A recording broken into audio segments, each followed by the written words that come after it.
Bonjour à tous, bienvenue à cet atelier All for Content. Je suis Solène Collignon, directrice des ventes et des opérations chez The Editorialist, un service éditorial spécialisé dans la production de contenus experts et journalistiques pour les entreprises, les agences et les médias. Donc, le sujet que l'on vous propose d'aborder aujourd'hui porte sur la RSE, donc la responsabilité sociétale des entreprises, comment intégrer cet enjeu décisif au sein d'une stratégie de communication à travers des contenus engageants, crédibles et authentiques. Alors, voici les points qu'on vous propose d'aborder, de parcourir ensemble. Donc, tout d'abord, on va essayer de replacer la RSE dans son contexte. Donc, depuis 20 ans, comment a-t-elle évolué d'un point de vue réglementaire et en matière d'attente de la part des consommateurs? Comment aussi les marques, du coup, se positionnent par rapport à cet enjeu clé? Comment communiquent-elles? Sur quel canal et à travers quel format? Donc là, on va parcourir quelques cas clients, quelques exemples emblématiques qui ont attiré notre attention au sein de grands groupes, mais aussi de PME, de start-up et de sociétés d'investissement. Et une fois ce petit benchmark établi, on vous partagera aussi quelques bonnes pratiques éditoriales en la matière, comment prendre la parole sur des sujets complexes qui touchent toutes les parties prenantes de l'entreprise. Mais aussi, du coup, on vous partagera nos convictions pour élever et prendre part au débat, des idées, des écueils à éviter, car aucune entreprise ne peut aujourd'hui se permettre d'éluder partiellement ou totalement ce sujet. Et enfin, quelques mots sur nous-mêmes, sur The Editorialist et nos coordonnées pour poursuivre les échanges. Donc, quelques mots sur le contexte tout d'abord. Donc, selon la norme ISO 26000, la RSE, qu'est-ce que ça veut dire? En fait, c'est la responsabilité d'une organisation vis-à-vis des impacts de ses décisions et de ses activités sur la société et sur l'environnement. Donc, la communication sur la RSE, elle répond non seulement à des obligations légales, mais également à des attentes croissantes de la part des consommateurs. Donc, en 2001 déjà, le reporting extra-financier devenait obligatoire pour les sociétés cotées en France. Donc, les rapports annuels ou les rapports d'activité publiés une fois par an deviennent de plus en plus des rapports dits intégrés. Donc, ça traduit trois choses principales. La première, c'est que ça montre une importance croissante d'une communication lisible pour l'ensemble des parties prenantes de l'entreprise, pas uniquement les consommateurs, pas uniquement les experts financiers. Ça montre aussi, ça traduit une aspiration à un capitalisme plus responsable où les entreprises, pour être attractives pour leurs clients, collaborateurs et leurs partenaires sur le long terme, doivent prouver leur utilité et leur prise de conscience des enjeux environnementaux et sociétaux. Et ça traduit aussi la volonté en fait de mobiliser ses collaborateurs autour d'un projet d'entreprise et de mettre en commun des réussites dans l'année, dans une perspective un peu plus globale, et pour faire en sorte aussi que chacun s'empare de ces sujets pour les mettre sur le devant de la scène. Donc en 2019, on estime que 58% du CAC 40 et environ un tiers des entreprises du SBF 120 ont publié un rapport intégré, soit 30 de plus par rapport à l'année précédente. Et donc depuis bien sûr 2001, le cadre réglementaire et méthodologique a évolué. Donc 18 ans plus tard, par exemple, la loi Pacte permet aux entreprises aujourd'hui volontaires de se doter d'une raison d'être, donc le fameux sense of purpose. Donc les sujets RSE occupent désormais vraiment une place incontournable dans les contenus, dépassant le cadre réglementaire pour devenir un pilier de réputation, mais aussi de crédibilité et de longévité pour l'entreprise, et encore plus dans un contexte de pandémie mondiale, car il réaffirme aussi le rôle de l'entreprise dans la société. Et les attentes aussi, bien sûr, sont fortes du côté des consommateurs, parce que ils ont besoin d'informations, de transparence et de lisibilité à la fois sur les produits, donc par exemple sur l'impact, sur la santé ou sur l'environnement de ces produits. Donc on peut voir récemment par exemple le succès de l'application Yuka sur la qualité nutritionnelle des produits alimentaires ou la composition des cosmétiques, le Nutri-Score également qui annonce et qui présente les produits alimentaires. Et récemment, début 2021, les industriels ont lancé l'Eco-Score pour comprendre l'impact environnemental d'un produit. Donc ça, c'est aussi une expérimentation une démarche qui est plébiscitée par la Convention citoyenne pour le climat. Donc il y a vraiment tout cet aspect autour des produits qui prend de plus en plus d'importance. Il y a également tout ce qui va être l'éthique de l'entreprise, donc la lutte contre le travail forcé, le travail des enfants, l'éthique à tous les niveaux dans l'entreprise et la protection de ses propres lanceurs d'alerte. Et plus largement, en fait, la manière aussi de traiter ses collaborateurs, ses fournisseurs, ses partenaires. Donc tout ce qui va pouvoir en fait guider un consommateur dans ses choix et dans le fait de soutenir ou non une marque. Donc, c'est des attentes qui sont pluriformes parce que ça touche à la fois l'engagement d'une marque, son éthique, son impact sur la société, l'environnement, la santé.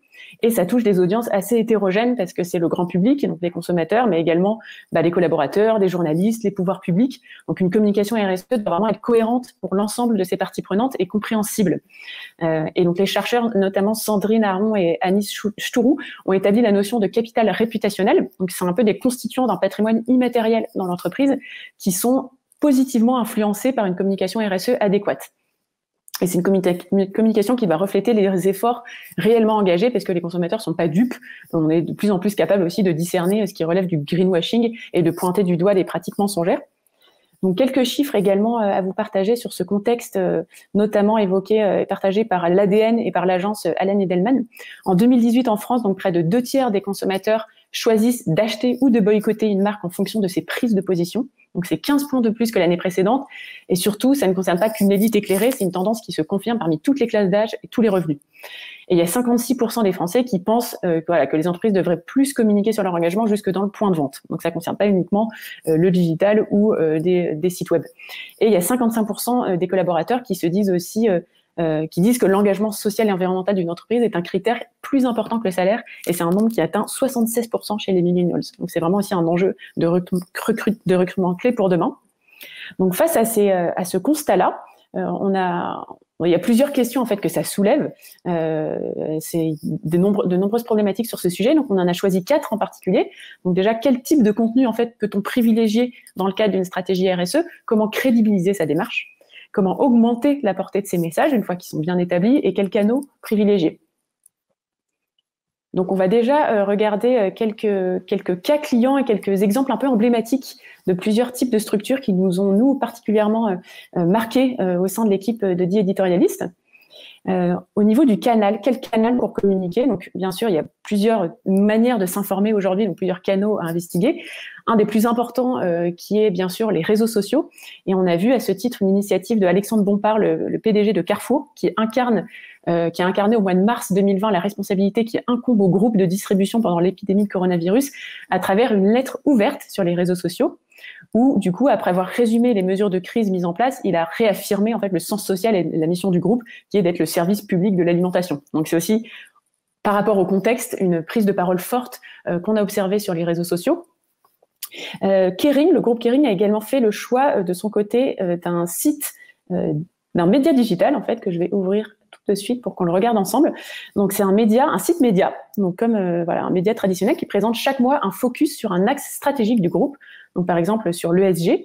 Et la RSE, du coup, il tient une bonne place avec des articles dédiés, des articles stratégiques, mais aussi des exemples d'actions concrètes menées. Donc par exemple sur la mise en place de critères ESG au sein de l'entreprise, ou par exemple le sourcing de cachemire en Mongolie. Donc c'est vraiment des contenus premium qui laissent la parole à des fournisseurs ou à des personnalités clés du groupe. Et nous avons également Albéa, le leader mondial de l'emballage beauté, qui diffuse ses contenus dédiés à sa politique RSE sur son site institutionnel. On va regarder également cet exemple-là. Donc ici, on voit ils produisent en fait un contenu sur une innovation de produit avec un packaging 100% recyclé. Et du coup, donc il y a toute une série de contenus autour de la beauté circulaire où le groupe prend la parole à travers des articles, des décryptages et des interviews. Et Albéa défend aussi sa marque employeur en présentant les nouveaux métiers de la RSE qui séduisent de plus en plus. D'autres exemples d'autres formats éditoriaux qui ont particulièrement marqué ces dernières années notre équipe et qui sont de plus en plus répandus. Donc il y a le podcast qui a le double avantage de créer une proximité en fait avec ses audiences, tout en prenant de la hauteur aussi sur des sujets avec des angles inédits. Donc GRT Gaz, par exemple, à ce titre, a opté pour un format qui mixe à la fois des témoignages vidéo et audio pour incarner des grandes thématiques RSE comme le gaz vert.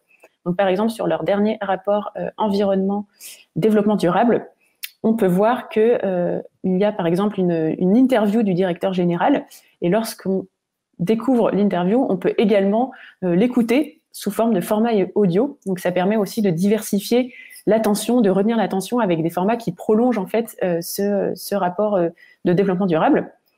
On a également du coup le groupe AXA qui a lancé Questions de confiance, un podcast début 2020 autour de questions du quotidien, autour de l'environnement, du pouvoir d'achat, de la mixité dans les entreprises. Et c'est vraiment aussi une manière, le podcast, d'ancrer ces sujets RSE dans des problématiques très concrètes auxquelles sont confrontés ses clients ou ses partenaires. Il y a également Accor Hotel qui a lancé ses stories sur son compte Instagram pour partager des initiatives de manière simple et ludique en reprenant les codes des médias sociaux. Donc en partageant par exemple des chiffres clés, des citations de dirigeants, des reportages photos, et le tout regroupé et articulé autour de hashtags rubriques, par exemple hashtag Accor Cares ou hashtag Act Green. Et on a également du coup l'infographie qui vient compléter efficacement des contenus écrits ou multimédia avec des informations chiffrées.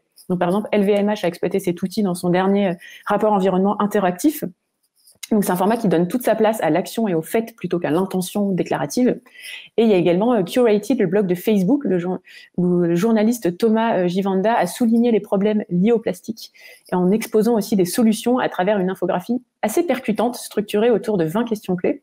Donc, c'est un format assez classique, mais qui a été efficacement remis au goût du jour, où on peut voir là, à travers du coup une vingtaine de questions, en fait, des chiffres clés, des faits et de la data vise, du coup, sur la manière dont le plastique, la consommation de plastique, le recyclage et quelles sont les solutions qui sont mises en place sur ce sujet-là.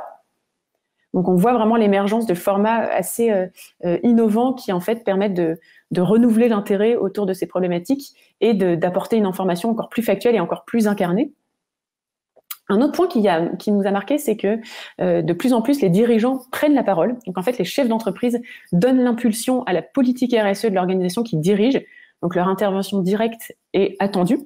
Et en marge d'une série de contenus produits sur la stratégie RSE du groupe, par exemple, donc le PDG, le président et CEO d'Albea, François Luscan, s'est exprimé sur une tribune, donc qui est derrière, peut être publiée sur LinkedIn, sur leur site, et ça incarne à ce titre une vision et une réflexion. Donc, c'est l'occasion de dresser un bilan, par exemple, à des objectifs fixés, voir où est-ce qu'on en est, mais également de donner des perspectives d'action.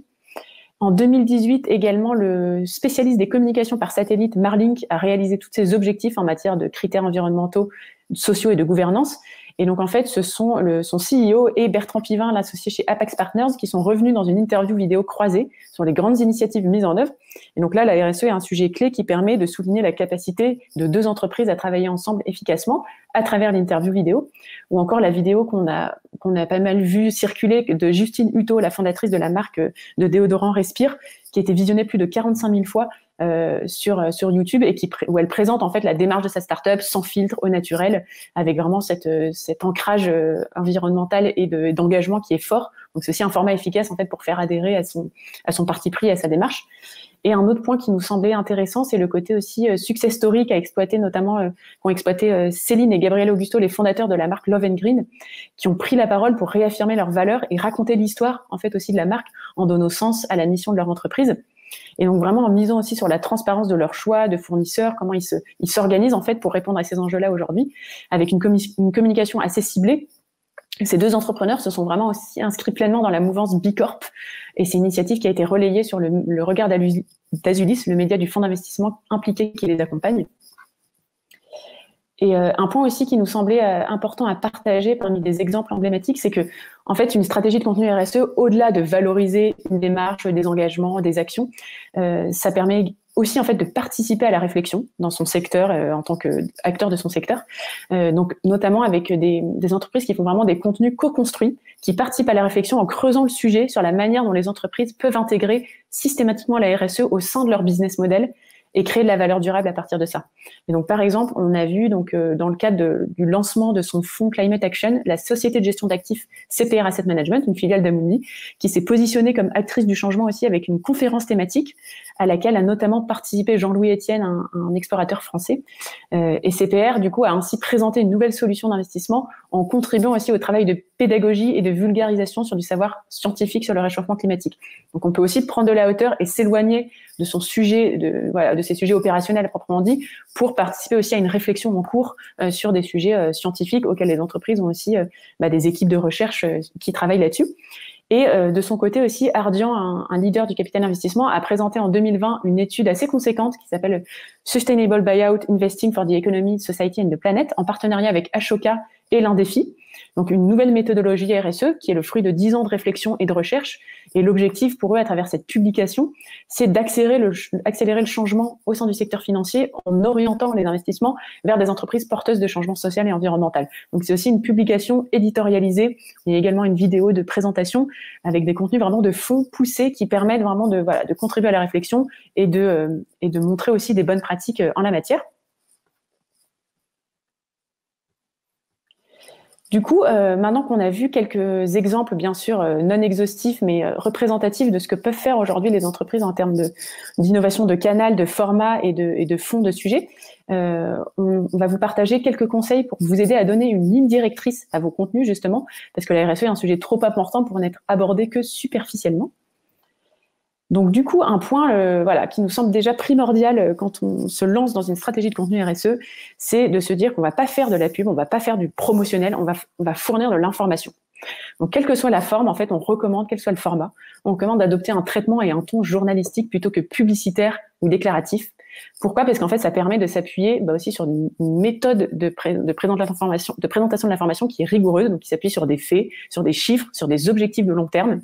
Et dans un souci de transparence, mieux vaut adopter une position humble et consciente des problèmes qui restent à traiter plutôt que de justifier ou d'auto-contempler ce qu'on a fait.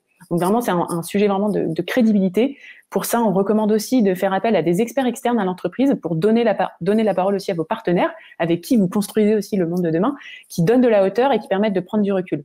Donc c'est vraiment l'occasion, l'information, à travers un axe informatif, de s'affirmer comme acteur de son secteur, participant à un mouvement de fond, à un écosystème ouvert et en constante évolution. Un point également, donc une fois qu'on est dans la preuve en fait aussi par l'action, c'est important d'éviter le côté greenwashing, bien sûr, en ne retenant ou en ne parlant que d'actions anecdotiques par rapport au reste de l'activité de la marque. Donc ça, c'est aussi important. On dit que le diable se cache dans les détails. Il faut systématiquement vérifier la robustesse des chiffres, les arguments qu'on avance, en les replaçant aussi dans leur contexte et à leur juste place. Parce qu'un engagement de façade, bien sûr, ça fait rien avancer et ça sera quand même détecté assez rapidement par toutes vos parties prenantes. Donc, pour être crédible, il faut, dans la mesure du possible, préciser la nature d'un engagement. Est-ce que c'est un nouveau projet philanthropique qui n'a rien à voir avec l'activité de l'entreprise ? Est-ce que c'est une initiative d'équipe qui a vocation à être partagée par de plus en plus d'équipes ? Est-ce que c'est un processus industriel en transformation ? Alors là, il faut vraiment préciser de la manière la plus précise possible ces informations-là, sans hésiter non plus à faire le lien avec d'autres actions menées, d'inviter aussi les protagonistes opérationnels ou managériaux à parler, de partager des chiffres, de parler de prochaines étapes, même si c'est encore en construction. Donc vraiment, l'imperfection pour nous, c'est pas une faiblesse, c'est ne rien faire ou ne rien dire qu'il est. Donc c'est important de bien s'en tenir aux faits et de les présenter de la manière la plus authentique et crédible possible. Un point important aussi, bien sûr, c'est que les contenus RSE, ça passe pas plus simplement par un rapport d'activité ou un rapport extra-financier qu'on fait une fois par an.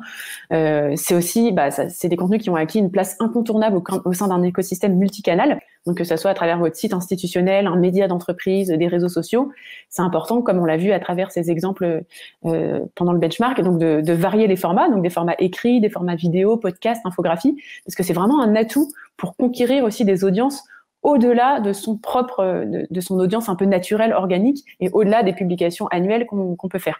Donc c'est important d'avoir des contenus bien faits, compris et co-construits, qui sont la clé aussi pour embarquer ses collaborateurs et susciter l'intérêt et le partage au-delà des canaux officiels.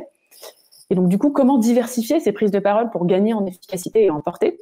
Donc c'est important, comme on l'a dit, de garder un ton journalistique fluide, agréable, avec une stratégie qui est lisible, cohérente et impactante, de pouvoir aussi avoir des projets qui sont incarnés, donc avec des tribunes de dirigeants, des articles stratégie, des success stories portés par des équipes opérationnelles, donc à tout niveau de l'entreprise, chacun a son impact. Donc ça peut être des avis d'experts, des analyses, des interviews vidéo, et ça permet en fait d'humaniser un discours, de partager et de pouvoir le partager aussi sur plusieurs supports derrière. Donc bien sûr des faits concrets comme on l'a évoqué pour étayer, donc la fameuse preuve par l'exemple, donc là par exemple des formats type reportage terrain, success stories, des infographies chiffres clés, ça permet vraiment d'étayer ces informations.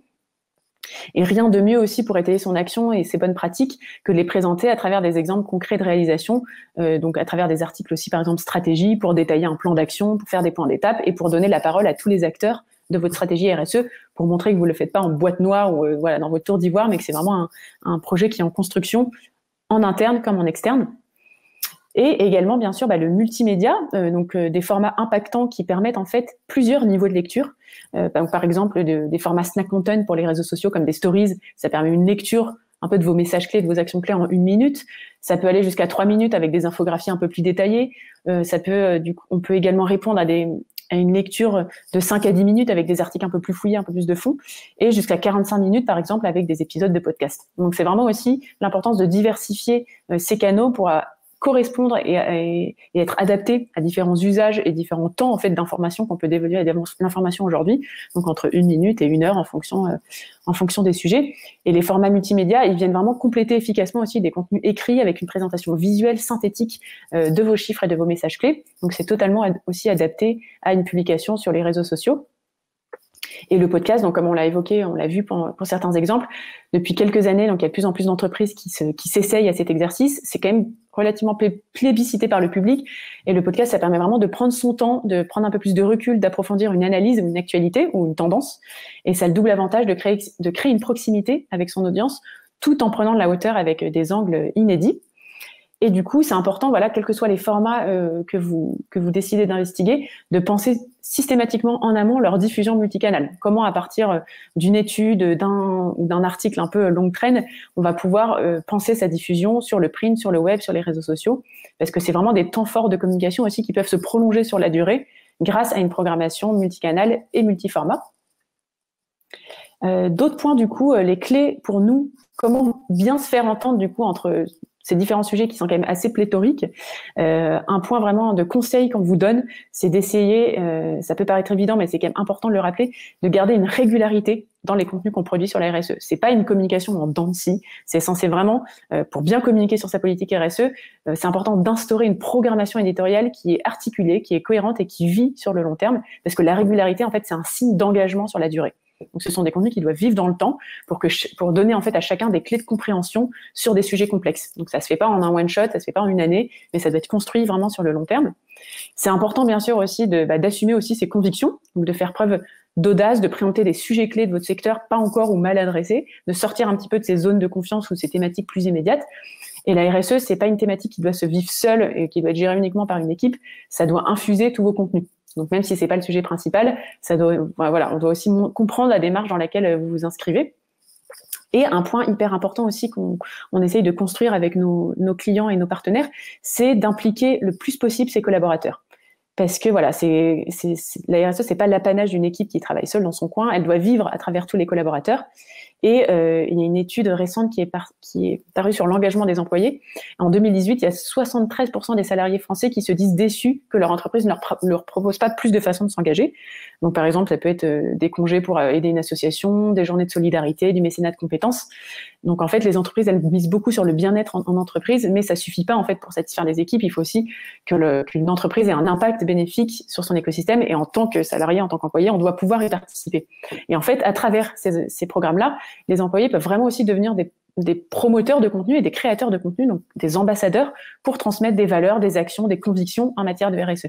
Donc ça peut vraiment aussi être un programme qui permet de compléter des formats éditoriaux en réalisant eux-mêmes leur contenu. Donc on va parler pas mal de petites vidéos courtes, des reportages terrain sur des projets et des initiatives concrets. Et c'est des contenus qui peuvent aussi être réutilisés derrière dans plusieurs supports et qui renforcent la crédibilité de l'entreprise sur tous ces sujets dans une logique d'employé advocacy. Donc l'important aujourd'hui pour conclure un petit peu cet atelier, c'est que les entreprises contribuent et participent à créer le monde de demain. Donc il est aujourd'hui indispensable de montrer le chemin sur lequel elles s'engagent. Et donc nous, en tant que producteurs de contenu et partenaires éditoriaux, on est heureux de contribuer au mouvement de fond qui vise à partager des contenus authentiques, fiables et pointus, qui appellent de vrais échanges avec vos audiences et avec les audiences de nos clients et qui permettent à chacun de faire des choix éclairés, que ça soit en tant que client, que collaborateur, qu'actionnaire. Voilà. Et afin, du coup, de mieux cerner certaines petites arnaques, erreurs d'impréhension dans une stratégie de communication RSE, il y a une initiative étudiante intéressante qui est parue l'année dernière, qui s'appelle Pour un réveil écologique.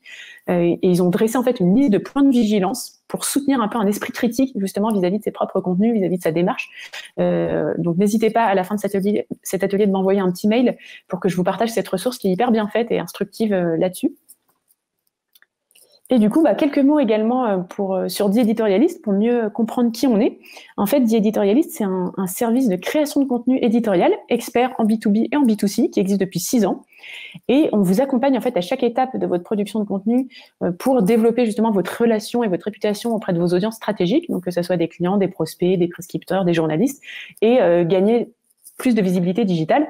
Donc, c'est inscrit aussi dans notre démarche initiale, vraiment de s'inscrire dans une démarche anti-greenwashing. Donc, on s'efforce, dans la mesure du possible, vraiment de créer des contenus étayés, argumentés et fiables, parce qu'on est vraiment convaincu que c'est mieux pour tout le monde.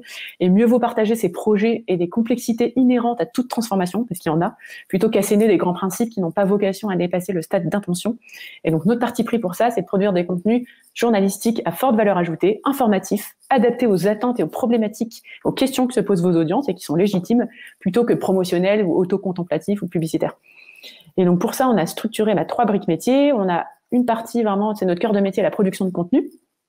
Une brique également diffusion pour pouvoir décliner vos contenus sur tous les canaux digitaux, pour pouvoir capitaliser au maximum sur ce que vous produisez. Et une partie également performance pour pouvoir jauger de ce qui fonctionne le mieux en fait auprès de vos audiences.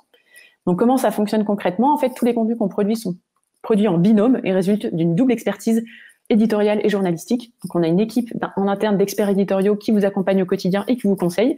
Donc ils vont piloter la production de contenu, de vos contenus RSE par exemple, en s'appuyant aussi sur des plumes et des talents journalistiques spécialisés pour couvrir vos thématiques en fait avec le bon degré d'expertise, sans naïveté et avec la bonne plume. On produit du coup des formats qui sont en phase avec les attentes et les nouveaux usages digitaux. Donc ça va être des articles, des témoignages, des interviews, des e-books aussi, pas mal sur les sujets RSE.